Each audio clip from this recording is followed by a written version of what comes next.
Est-ce que vous voyez le paradoxe incroyable qu'il y a à ce que ce soit une radio tournée vers l'Afrique qui me donne la parole pour parler du Brexit alors que jamais un débat approfondi n'a lieu sur les chaînes de télévision et de radio françaises. Nous avons bien affaire à une dictature. Ce que je pense, c'est qu'il n'y aura pas d'accord, et je pense qu'on va vers un Brexit qui est dit sans accord. Mais vous savez quel est le risque du Brexit sans accord?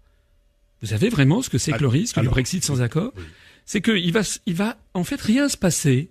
Parce qu'il y a ce qu'on appelle la théorie de la succession des États, c'est-à-dire que le 30 mars, les choses vont continuer, et puis on trouvera des expédients. Alors il va y avoir peut-être des petits problèmes pendant quelques temps, mais lorsque je vois, par exemple, j'ai vu M. Macron qui disait, vous vous rendez compte, il va y avoir les compagnies aériennes vont plus pouvoir se poser. Ah bon? Vous croyez que les compagnies japonaises vont plus pouvoir se poser à Londres parce que le Royaume-Uni est sorti de l'Union européenne? C'est une plaisanterie.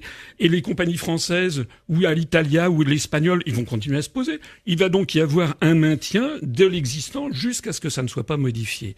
Les véritables risques du hard Brexit, c'est sur les pays restants dans l'Union européenne. Parce que Dominique Raab, qui était ministre du Brexit, a dit que s'il n'y avait pas d'accord, les 44 milliards d'euros que réclame la Commission européenne ne seront pas versés. Ça veut dire qu'il y a un risque d'un budget où il y a une impasse budgétaire de 44 milliards d'euros et on va se tourner vers qui? Vers les pays restants. La France, qui a actuellement 17% du budget, mais on prendra 20% si le Royaume-Uni est sorti.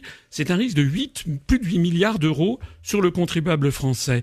J'ajoute par ailleurs que le drame pour les Européens, c'est que ça va bien se passer. Il y a d'ailleurs un livre qui est sorti, Le Brexit va marcher, et que la grande crainte qu'il y a à Bruxelles, c'est que dans 1 an ou dans 2 ans, les européistes soient contraints de constater que le Royaume-Uni se porte très très bien.